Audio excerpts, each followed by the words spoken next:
I shut down my daughter's deadbeat father for trying to use her as a therapy doll for his grieving wife, and now he thinks he can take me to court and play dad after years of abandoning her. So I, 33F, have raised my daughter, 6F, all on my own. She was born from a one-night stand with a now former friend, 37M. We never got together and he refused to be involved in my pregnancy or my daughter's first 4 years of life. I was stressed out emotionally because it's a big change, but I never asked for child support or forced him to be involved. I have enough income to send my daughter to private school. I'm perfectly fine on my own. The issue started when he reappeared from wherever he went and decided he wanted visitation out of nowhere. He's not in my daughter's birth certificate. Father is listed as unknown. He wanted to have that amended. I said no, and that if he wants, best he'll get is to meet her in outings with myself or my daughter's godparents. He agreed, but he's been constantly pressuring getting parental rights. The court already gave him a big fat no, unless he pays 4 years of child support, which with his income goes somewhere around $230,000. He hasn't paid a cent. My daughter doesn't even call him dad. Or recognize him as dad. She calls him Mr. I keep it very clean. I never bad-talked him, never made up stories. When she asked about her father, I used to say it was just the two of us. Even during court, the assigned CPS agent testified that my daughter had no affection or clear relationship with her biological father. Now the main issue happened in a PTA meeting. He would say things like my family thinks or what is best for my family. I didn't agree with him and I voiced by saying my daughter has different needs and those are priority. He was clearly angry. After the meeting there was a moment for teachers and parents to mingle and just talk about how the kids are doing. One of the teachers approached me to apologize, saying she didn't know my husband and I didn't like a project she was doing with the kids. I told her I had no husband and my daughter loved the project and wants to be part of it. The teacher then told me that my former friend was going around talking like he's my husband and he represents the family. I saw red. I walked to him and very loudly told him we needed to talk in private. In the parking lot I told him we were not a family and that he either will respect that I am the only one that can make decisions on my daughter's education or he won't be involved. He went on about being her biological father, then I reminded him he had not paid a cent for the pregnancy, my daughter's needs, or even the private school my daughter is in. He hasn't tried to see my daughter since, which she doesn't mind at all. I asked her. I do feel a bit bad about what I said. Am I the jerk? Edit. I wanted to add this because the private messages are driving me insane. He has the money to pay child support. He chose not to pay. He was never prohibited from being involved. He had my phone number. I sent him picture and invited him to birthdays and other big celebrations. He never once came. Also, we are not in the US. OP makes a new post 8 days later. My daughter's father wants to use her as therapy for his wife. I'm going to preface this by saying my 6-year-old daughter's father, I'm going to call him Jeff, has never been my romantic partner. We had a one-night stand. I don't like people calling him my ex, since it makes it seem we had some kind of emotional attachment. He was never involved after I told him I was pregnant, and actually wanted me to terminate the pregnancy, but I decided to raise my child alone since I have enough money to raise her without child support. For the whole pregnancy and the first 4 years, Jeff was not in the picture. On my mother's recommendation, I did send him pictures and invited him to special events, but he always replied he had no interest in my daughter. 2 years ago he reappeared and began demanding parental rights. When I didn't do what he wanted, he sued and was told no, he was not getting parental rights. He was given the offer to pay child support and then we can revisit giving him actual rights, but he has refused. He has the money, much more than me, but he refuses. I still offered to let him see my daughter in a casual manner, no child support needed, with the agreement anything legal, medical, or educational will not involve him. He pushed the boundaries and we had a fallout. After that, we didn't hear from him for almost 6 weeks before he called to meet for Christmas. After much discussion, I agreed to bring my daughter over on the condition my daughter's godparents could come. Thus we went over for Christmas dinner. And finding out Jeff is married and had never told his family he had a child. It was great to be judged by a bunch of strangers. It was uncomfortable the whole time.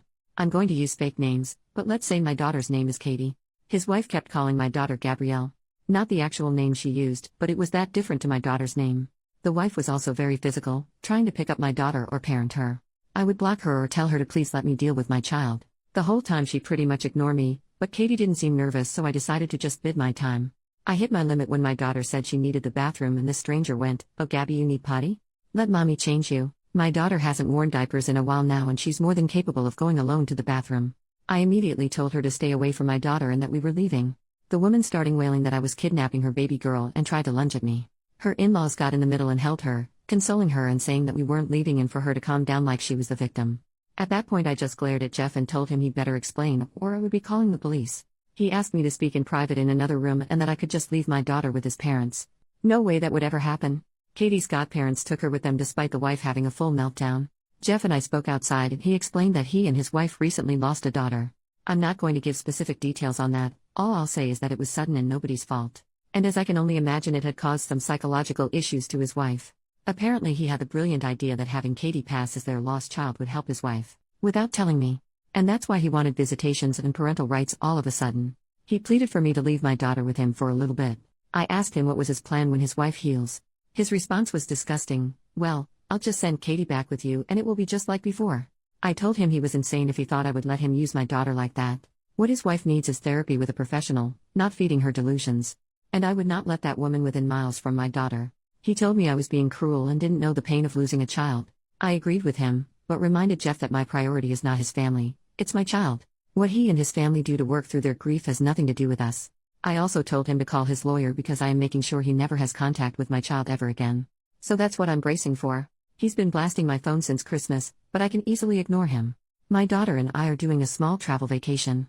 This isn't an update, just something I feel needs to be said. My daughter is set for life monetarily. She has a trust, and I make really good money in my position. If she was 18 right now, I could put her through college without a loan. She doesn't need child support for quality of life. If I could get child support and never worry about her father trying something, I would be suing him in a heartbeat. But after talking to a lawyer and realizing the risk, I've taken the decision that child support, or possible inheritance, is not worth my child's safety. Safety is always first. Update after the New Year's. Hey everyone. Happy New Year's. This isn't so much a real update as just letting people know we are home and safe. My daughter is spending the rest of her vacation with her godparents on another trip while I work on things. Moving might be something I'll be looking into, though that is a long-term plan considering all it takes. I won't share too many details on what my lawyer is going to be doing, but we are absolutely going to push for and row. I might not post for some time. At least not until things settled. I do appreciate all the support and good advice. I'm taking a lot of it into account as I plan how to move forward. Update, 18 days later. Hey everyone, I decided to post a last update, since I will be going full silent for a long period. For those that didn't know, I'm right now dealing with my daughter's father and his delusion. He wants to use my daughter as a therapy doll for his wife that recently lost a child. A lot of people were worried for my daughter and me, and I truly appreciate it. We're both safe, she's currently having a great vacation with her godparents, and I'm currently making my own arrangements to move on. My lawyer is working hard on keeping everything in order. I know a cease and desist was his first action and we are going for no contact. He says we have a solid case and hopefully this will be resolved relatively fast. And by that I mean a year or two. We did get a temporary restraining order though. It's only until our first court date, but after it could be extended. I haven't had any direct contact with Jeff. He lawyered up to and tried to send a threat to take full custody. My lawyer laughed at it since his reasoning was parental alienation. Except I have proof I tried for years to have him involved. Apparently turning in a few emails showing my attempts was enough to get them to change parental alienation to a different reasoning. My lawyer is not worried in all honesty, so that feels good. For now I've decided after much thinking that moving is going to be necessary. It won't be something I can do on a whim, but I'll be looking into new houses within the month to hopefully move sometime this year. School will remain the same, but we will be speaking to the admin to make sure only certain people can pick her up. And part of that decision has been to hire a private driver. He's someone I absolutely trust and has worked for relatives in the past, so I'm very comfortable with the idea and so is my daughter. Now I just have to make sure they don't go for fast food every day after school. Things in all honesty are not that scary right now. I have a good lawyer, good evidence, and my little girl is happy and healthy, so I'm just going to focus on working things little by little. Because of the legal proceedings I don't think I'll be posting any updates anytime soon. And to those sending me PMs telling me I'm horrible for keeping my daughter from her father or telling me I shouldn't have had her in the first place, please kindly speak to the void. I'm too busy, and your rage bait isn't getting through to anyone. New update, 2.5 months later. I had no intentions to do a new post, but today absolutely took the cake. I thankfully didn't deal with Jeff. Instead he sent a priest to harass me at work. I'm going to be very blunt, I'm completely detached from religion. I'm not an atheist, just don't really like the idea of the Catholic Church, that's the leading religion in my home country. I respect it and most of my family is Catholic, so I have a detached respect for church officials. Today I was doing some paperwork when I got a call about a priest asking for me. I didn't have any meetings scheduled and a lot of times we get visits from clergy asking for donations or participation in events, so I figured that was it. I told the secretary to let him in and things at first seemed rather polite. Shake hands, asking how things were. The usual chit-chat. Then the priest began talking about how it had come to his attention that I was a single woman with a child, and that apparently I lived a life of debauchery and hate. His words. I was taken aback and agreed I was a single mother, but that I didn't see how I lived in debauchery and hate. The priest then went on about how he knew my daughter is prohibited from spending time with her father and that I'm constantly sleeping around with men instead of living a godly life. How he was worried and thought it would be best I considered giving my daughter a chance to live with a proper family rather than see me sell myself. Angry was an understatement. I did keep it civil simply because I was at work and I had no intentions of screaming to a religious man at work. I simply told him that my daughter was fine with me, she lived a safe and happy life, my personal affairs were my own, and that I had no intentions of sending her to another household.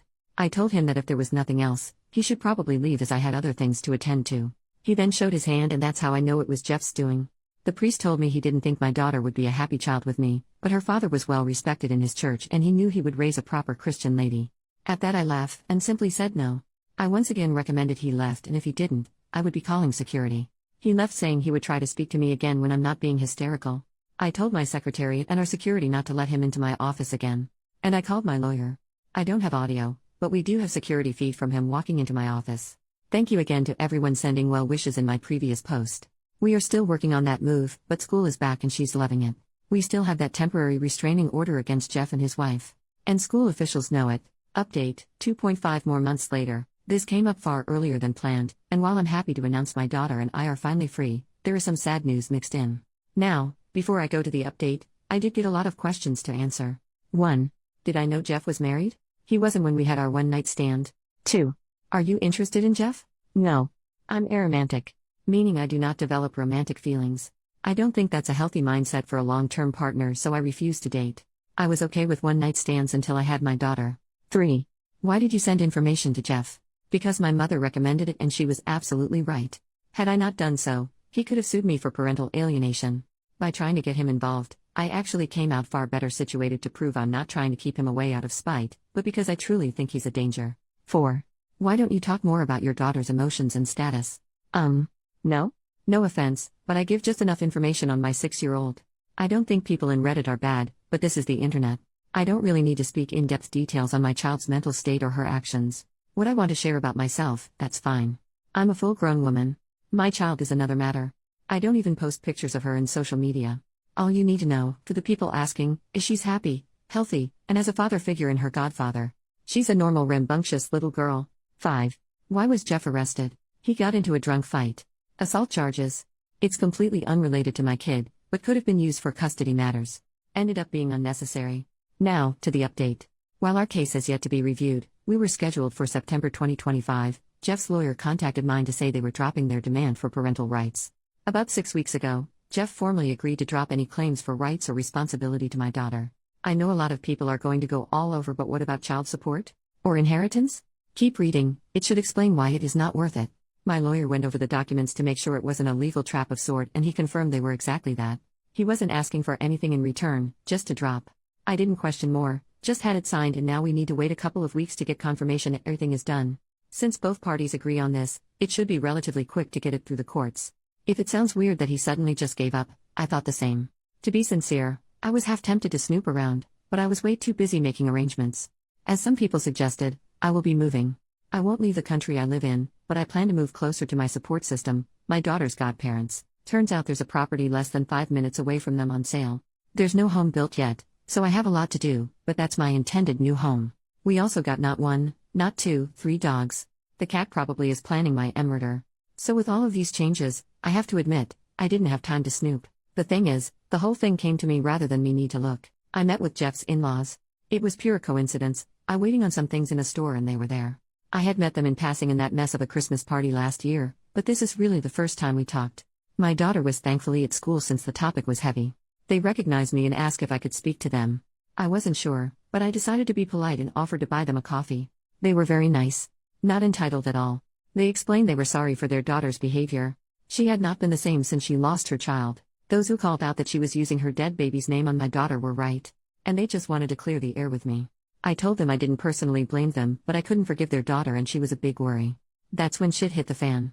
The mother started crying and the father explained Jeff's wife passed away. Self-inflicted.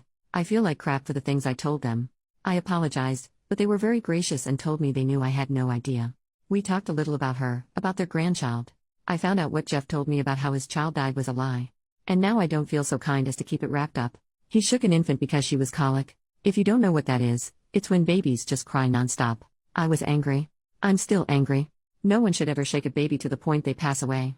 That's just diabolical in my opinion. He had told me she just passed away from sudden infant mortality. It's a common thing here, unfortunately.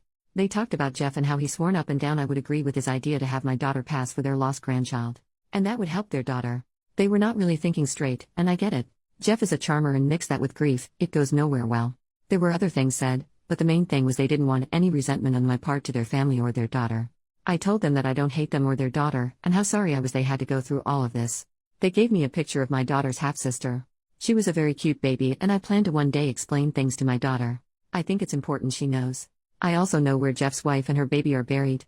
I think not yet, but when things aren't as raw as they are right now, I'll take my daughter to visit her sister. I called my lawyer after to give him these new details. He did reprimand me for speaking to the in-laws alone, but he understood the situation. My lawyer is a good friend of mine, and he tends to be very blunt when I make mistakes. He promised me he's making sure that whatever ties could exist between Jeff and my daughter are fully cut legally. More things have come to light too. People were right, Jeff was pretty much lying to everyone, trying to paint himself as this saintly father that couldn't possibly be part of his one surviving daughter's life. A lot of people immediately judge single mothers here as homewreckers or street workers, so I had a few bad encounters with people throwing insults and threats my way. Another thing that came up, which was relatively recent. This was about 2 weeks before he gave up. Jeff began telling people he offered to marry me, but I refused him. That I was always after his money. Thankfully that one lie didn't go far with most people that know both of us, since I've made it very clear throughout my life that I'm never getting married. And I don't need his money. I got into a high-income job to care for my mom. And now my daughter. I don't really care for excessive luxury. His wife passed away not long before he sent the agreement. He didn't want anything to do with my daughter. It does explain why Jeff gave up. I still think he's the most horrible human being that exists. An entitled murderous bastard. He felt entitled to my daughter. He failed his wife, an unalive and innocent baby. And I know he knows I'm posting this on Reddit, so if you read this, Jeff, I hope karma really gives you everything you deserve. I want to say more, but I don't want to break Reddit's rules. But yeah, here's the good news mixed with terrible news. I might update this post if anything else happens, but I want to believe this is over. I just want to close this chapter and look into a new start. Small disclaimer, I don't know how he got away with unaliving his child.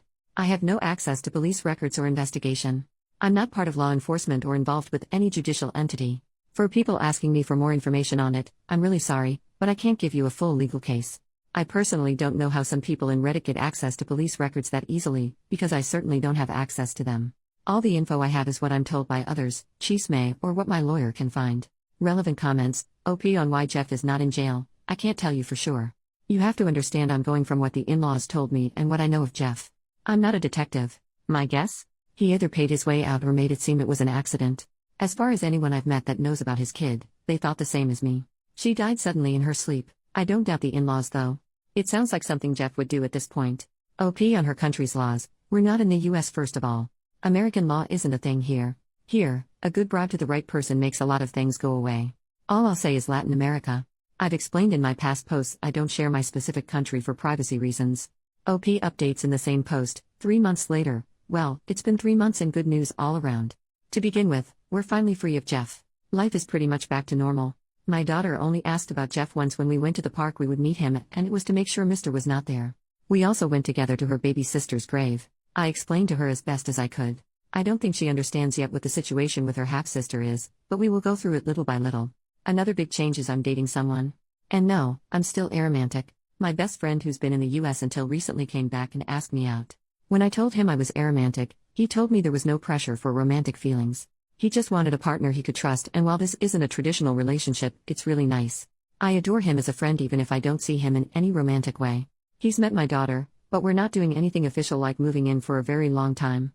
Through the grapevine I heard Jeff is apparently engaged again too. I think it was a very good thing we made that no-contact agreement.